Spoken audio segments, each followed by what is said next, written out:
மொறு மொறுன்னு முந்திரி பருப்பு பண்ருட்டில இருந்து நேரடி விற்பனை. பெரிய பெரிய பருப்பு, தரமான பருப்பு.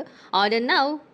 ரொம்ப ட்ரெண்டிங்கா பேசப்படுற விஷயங்கள் அப்படின்னு பார்க்கும்போது டிடிவி தினகரன் அவர்கள் என்டிஏ கூட்டணியை விட்டு வெளியேறிட்டாரு.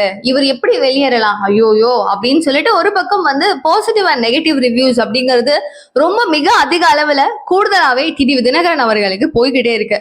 இந்த சூழ்நிலையில செங்கோட்டையன் அவர்களை கட்சியில இருந்தே நாங்க நீக்கம் பண்றோம் அப்படின்னு சொல்லி ஒரு அறிவிப்பு வரும்போது, என்ன சார் ரொம்ப ஃபீலிங்ல இருக்கீங்களா அப்படின்னு கேட்கும்போது, நான் சந்தோஷமா இருக்கேன், நிறைய கல்யாண நிகழ்வுகள்லாம் இருக்கு, நான் அதெல்லாம் கலந்துக்கணும் அப்படின்னு சொல்லிட்டு அண்ணாமலை வந்து எப்படி புறக்கணிச்சாரோ, நான் எனக்கு வந்து ஒரே நாள்ல 20 கல்யாணம் இருக்கு, 30 கல்யாணம் இருக்கு, என்னால டெல்லி போயிட்டு அந்த மீட்டிங் அட்டென்ட் பண்ண முடியாது அப்படின்னு சொல்லிட்டு புறக்கணிச்சாரோ, அதே மாதிரி செங்கோட்டையன் அவர்கள் திருமணத்தை சாக்கா வச்சு நான் சந்தோஷமா இருக்கேன் அப்படின்னு சொல்ற விஷயங்கள் கூடுதல் வைரலா போயிட்டு இருக்கு.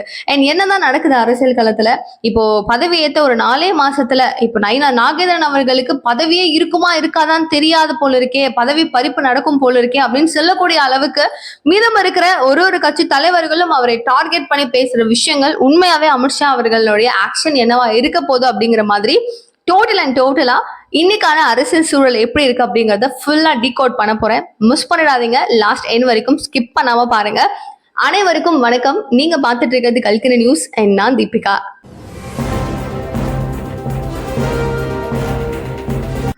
நயினார் நாகேந்திரன் அவர்களை பத்தி ஃபர்ஸ்ட் ஸ்டார்ட் பண்ணுவோம். ஸோ இவர் அப்படின்னு சொல்லி எடுக்கும்போது ஒரு அடிதடியா அதிரடியா காமிக்கணும் அப்படின்னு அண்ணாமலை அவர்கள் மாதிரி இல்லைனாலும் அவருடைய அரசியல் பாணி அப்படிங்கிறது முற்றிலும் மாறுபட்டது தான். ஸோ என்னால முடிஞ்ச அளவுக்கு நான் என்ன பண்ண முடியும், எல்லார்கிட்டயும் அன்பா இருக்க முடியுமா அப்படிங்கிற மாதிரி ரொம்ப சைலன்ஸை வந்து அரசியல் காலத்துல மெயின்டைன் பண்ற ஒரு நபர் அப்படின்னா நயினார் நாகேந்திரன் அவர்களுக்கு முதல் பரிசே கொடுக்கலாம்ப்பா அப்படின்னு சொல்லி அவங்க கூட இருக்கிற நிறைய நபர்கள் பரிந்துரை பண்ணும் வகையில் அவருடைய குணம்.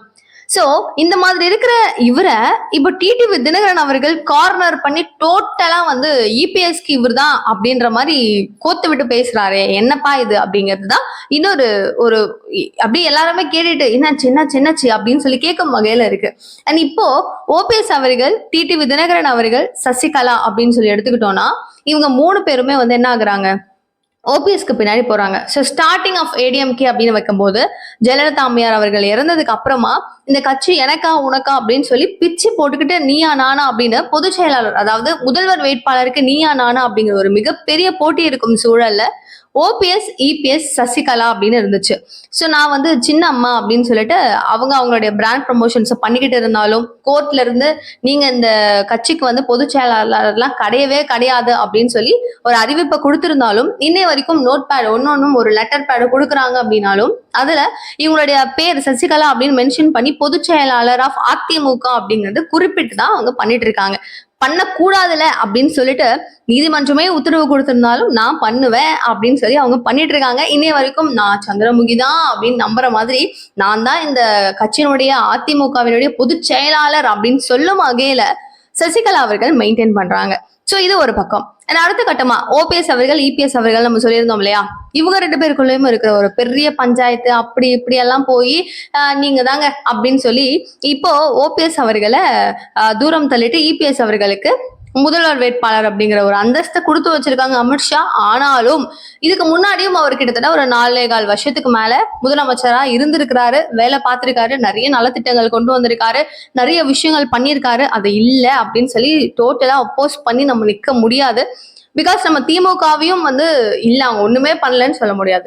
அவங்களால முடிந்த அளவுக்கான பண்ணியிருக்காங்க. பட் நிறைய சொன்ன வாக்குறுதிகள் நிறைவேற்றப்படவில்லை அப்படிங்கிறது கூடுதலா அந்த கட்சி மேல இருக்கிற ஒரு பெரிய ஒரு நெகோஷியேட்டபிளா இவங்க பண்ணலன்னு சொல்லக்கூடிய அளவிற்கான விஷயங்களாவும் இருந்தாலும் ஓபிஎஸ் கூட அப்படியே வந்து கூடயே ஓடினது யாருன்னா சசிகலா அண்ட் டிடிவி தினகரன் அவர்கள். இவங்க அப்படியே ஓபிஎஸ் கூட நாங்க உங்க கூட இருக்கோம், எடப்பாடியார் கூட எல்லாம் எங்களால இருக்க முடியாது, அவரை வந்து எப்படிதான் முதல்வர் வேட்பாளர் ஆக்கலாம், முடியவே முடியாது, அந்த அதிமுகவுக்கே ஒரு பெரிய துரோகம் அப்படிங்கிற லெவலுக்கு அவங்க என்ன பண்ணிட்டாங்க, இறங்கி 3 பேரும் சேர்ந்த ஒரு குழுவா மாறிட்டு இருக்காங்க. இவங்க 3 பேர் மட்டும்தான் ஒன்னா இருந்தாங்க.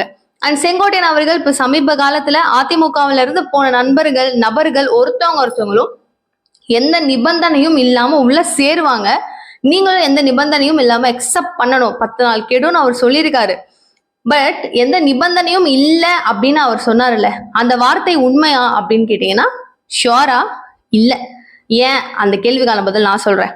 சோ எந்த நிபந்தனையும் இல்லை அப்படின்னா டிடிவி தினகரன் அவர்கள் எதுக்காக மீடியா முன்னாடி அவ்வளவு ஆக்ரோஷமா அவ்வளவு ஆவேசமா எனக்கு வந்து பொதுச் செயலாளர் அதாவது முதல்வர் வேட்பாளரா எடப்பாடியார் நிக்கிறது தான் பிரச்சனை, அவர் எப்படி நிக்கலாம் அப்படின்னு சொல்லி கேள்வி கேட்கிற அந்த ஒரு நபரு எந்த நிபந்தனையும் இல்லாம அதிமுகக்குள்ள எப்படிங்க இணைவாரு?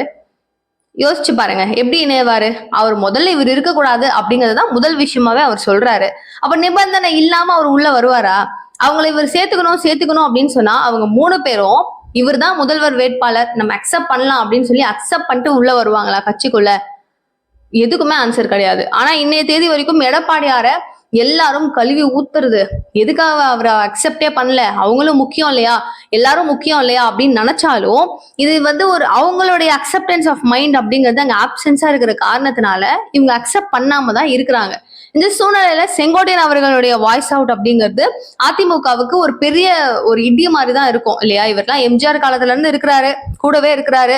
இந்த நேரத்துல இவர் சொன்ன விஷயங்கள் இது மட்டும் இல்லாம அண்ணாமலை அவர்கள் என்டிஏ கூட்டணிக்குள்ள நீங்க எல்லாரும் இணையணும் அப்படின்னு சொல்லி கோரிக்கையா வைக்கிறாரு. மறுபரிசீலனை பண்ணி பாருங்கன்னு அப்படின்னு சொல்லிட்டு ஓபிஎஸ் அவர்களுக்கும் டிடிவி தினகரன் அவர்களுக்கும் ஒரு வாய்ப்பா கொடுக்குறாரு.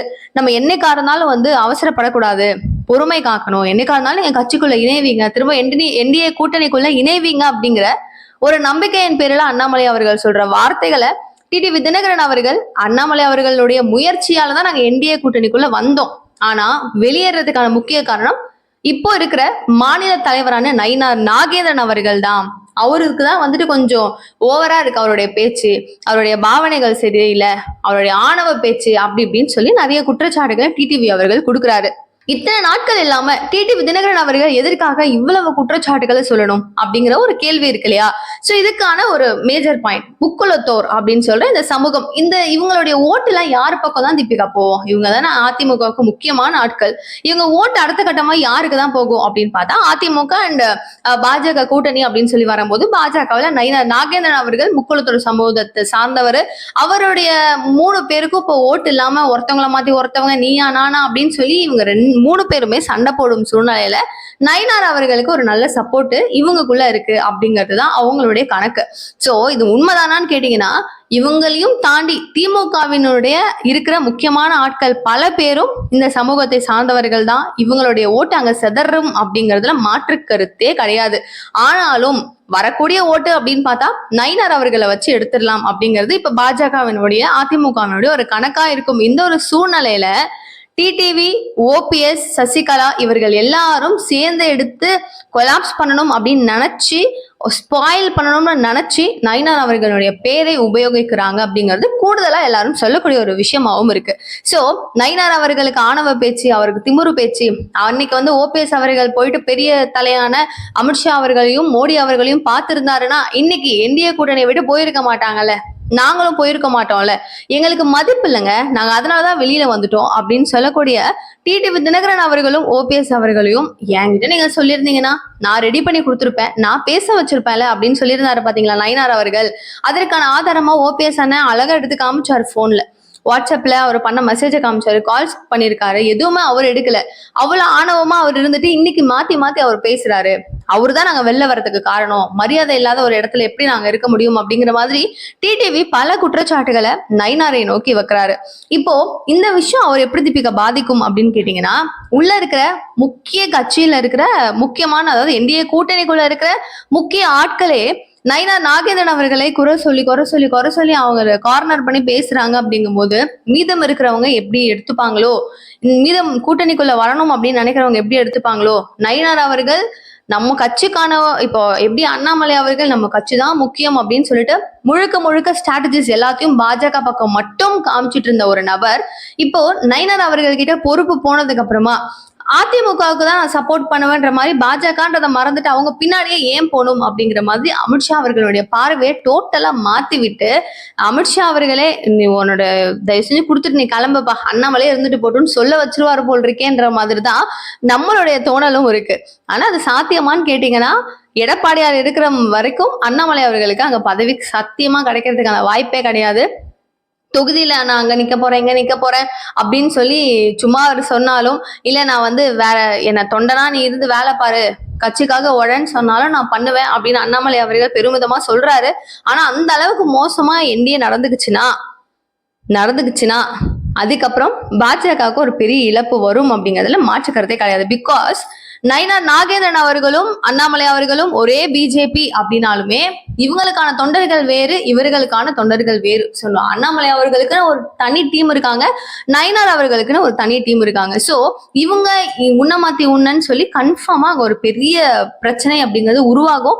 அண்ணாமலை மாதிரி எல்லாரும் ஈஸியான ஒரு ஸ்போர்ட்டிவா இவருக்கு என்ன பதவி இல்லைனாலும் பரவாயில்லன்னு எடுத்துட்டு போக போறது கிடையாது. ஸோ அவருக்கான பதவி வேணும் அப்படிங்கிறதுல மீதம் இருக்கிற நபர்கள் எல்லாரும் ரெடியா இருக்காங்க. நான் முன்னாடி சொன்ன மாதிரி முக்குளத்தோர் சமூகத்தினுடைய ஓட் அப்படிங்கிறது நயினார் அவர்களுக்கு வந்துருமோன்ற பயத்துலதான் டிடிவி அவர்களும் கூட இருக்கிற நபர்களும் சேர்ந்து பிளான் பண்றாங்கன்னு சொல்லப்படுது. சோ இது மட்டும் இல்லாம தமிழக வெற்றி கழகத்துக்கு கூட சேர்றதுக்கான பல வாய்ப்பு, எவ்வளோ செம்ம வாய்ப்பு இருக்கு.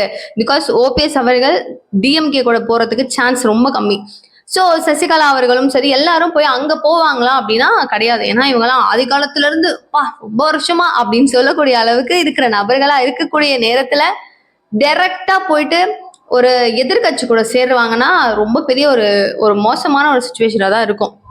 நம்ம கட்சியை கொஞ்சம் தேர்த்தி வச்சுக்கணும் அப்படின்னா யோசிச்சு பாருங்களேன். இப்போ இவரு கூட விஜய் அவர்கள் கூட போறதுக்கு தான் நிறைய சான்ஸ் இருக்கு. ஸோ எங்க போனாலும் பரவாயில்ல, என்ன பண்ணாலும் பரவாயில்ல, நமக்கு வந்து இப்போதைக்கு இபிஎஸ் அவர்கள் பொதுச் செயலாளர், அதாவது முதல்வர் வேட்பாளரா இருக்கக்கூடாது, நான் ஒருலாம் இருக்கிற இடத்துல சகிச்சுக்கிட்டுலாம் இருக்க முடியாதுன்றத தெளிவா அவங்க பிளான் பண்ணி வச்சிருக்காங்க.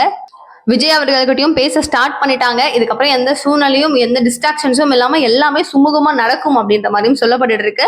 சோ அவசரப்படாதீங்க, அமைதியா இருங்க அப்படின்னு அண்ணாமலை அவர்கள் எவ்வளவோ சொன்னாலும் இதுக்கப்புறம் பரிசீலனை பண்ணுவாங்களா அப்படிங்கிறது ஒரு கமால தான் இருக்கு. நம்மளுக்கு தெரியல அது என்ன நடக்கும்னு. அண்ணாமலை எப்படியோ டிடிவி தினகரன் அவர்கள் வந்து சிக்க வச்சுட்டாரு. என் கூட எல்லாம் இருக்காரு, அவர் தான் ஃபயர் பண்றாருலாம் நீங்க நினைப்பீங்க, அப்படிலாம் கிடையாது. இப்படி நீங்க நினைச்சீங்கன்னா நீங்களாம் வந்து அரசியல் தெரிஞ்சவங்களே கிடையாது, அரசியலே புரியாத நபர்கள் நீங்க அப்படின்னு சொல்லி மாத்தி பேசியிருக்காரு. பட் இந்த எல்லா சிச்சுவேஷன்ஸும் எப்படி ஹேண்டில் பண்ணி அதிமுக பாஜக வெளில வரும் அப்படிங்கறத பொறுத்திருந்து பார்ப்போம். என்ன நடக்குது அப்படிங்கறத பார்ப்போம். நிகழ்கால நிகழ்வுகள் ஒன்னொன்னு உடனே கூட நீங்க தெரிஞ்சுக்கிறதுக்கு சேனலை சப்ஸ்கிரைப் பண்ணிக்கோங்க. தேங்க்யூ சோ மச் ஃபார் வாட்சிங் திஸ் வீடியோ. பாய்.